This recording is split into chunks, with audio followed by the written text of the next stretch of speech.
Hello everyone, my name is Sanjay Patil and I'm a consultant with the Commonwealth Human Rights Initiative. As part of the work that I and CHRI have been doing on police reforms across South Asia, we have come to realize that one of the major impediments to rule of law and proper governance taking root in South Asia is the fact that the police perform so poorly in their job. And what we have discovered through our work is that the police are incredibly corrupt, abusive, and non-responsive to the needs of people throughout the region. And this is not something which is specific to any one country, but rather exists throughout the region. And as a result of this conduct, or misconduct rather, there is a tremendous deal of mistrust between the police and the community.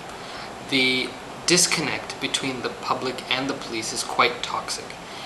So toxic, in fact, that it's very rare to find somebody in South Asia who is willing to go and register an FIR with the police at night or at all, or to have women visit the police station either at night or at all.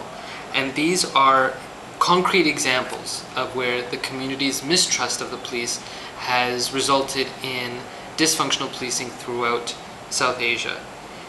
There are reform efforts underway across the region. There are attempts in Pakistan, for instance, to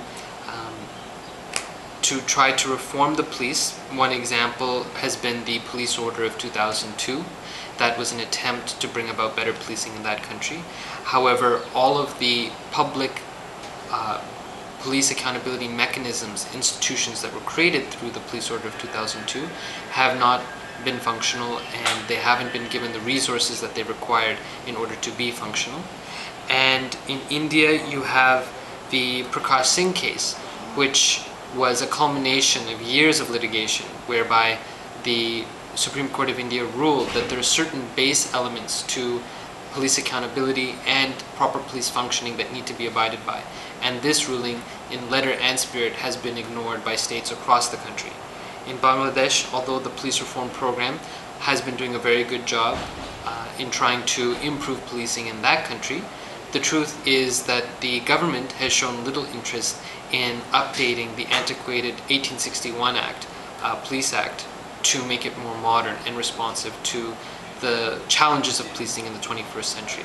And this hasn't changed even with the government newly elected at the end of 2009 and at the end of 2008 and the beginning of 2009.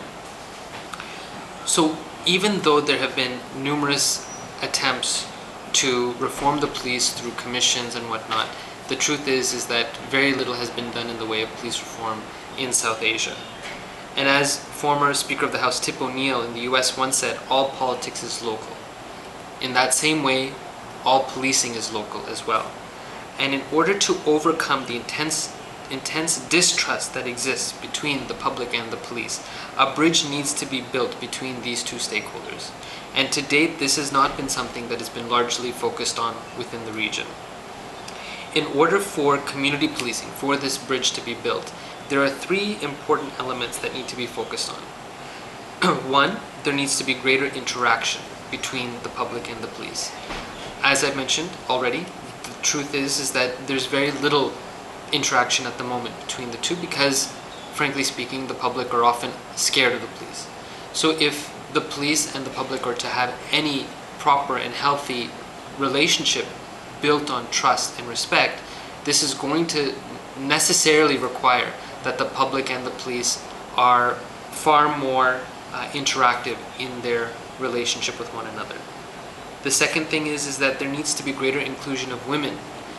In the research that I've undertaken by going around the region to learn more about community policing, it's abundantly clear that the most important stakeholder, the most important constituency who is ignored in the relationship between the community and the police typically are women. And it's quite shocking that this would be the case given that many of the issues of the day with respect to poor policing are related to gendered issues. And so it's incumbent on either the police or the government structures to actively include women in any attempt to do community policing. The the third aspect to community policing that makes it relevant for South Asia, or that needs to be considered in the context of South Asia, is that there are tremendous resource constraints on the police within this region. They have very little in the way of money to either pay salaries or to even have basic hardware. And because of this, there is often the explanation or the excuse given that community policing would just be too costly a venture for the police to engage in this region. But the interesting thing about community policing is that if it's done properly, it's simply a reorientation of policing.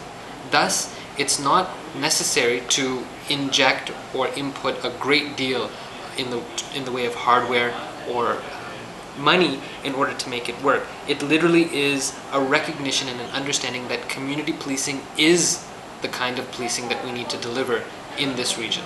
So if you only reorient the nature of the policing and not think of it as something to invest a great deal of money in order to make it work, then it completely changes the dynamic of whether community policing is actually feasible or not.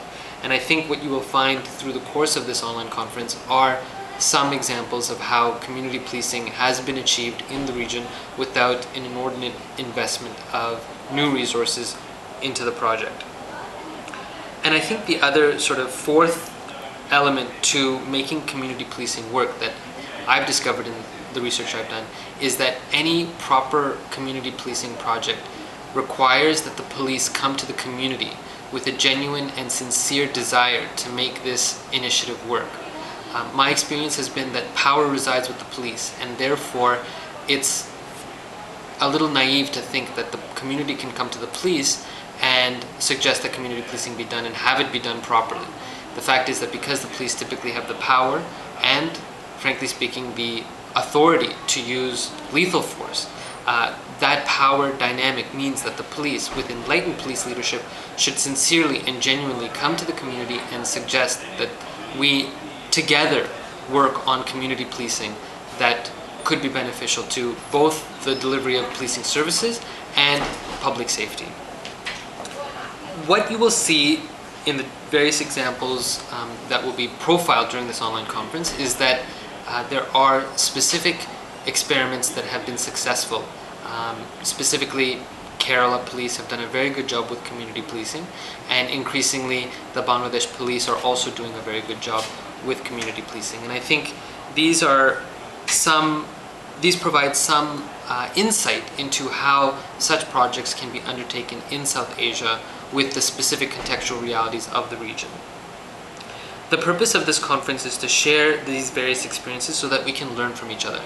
And I do truly believe that community policing has a great deal to offer South Asia, notwithstanding the tremendous issues of governance and rule of law that do exist in the region.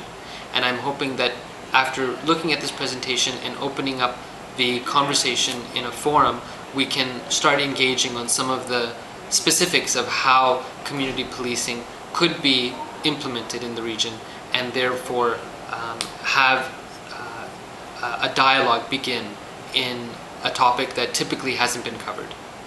Thank you.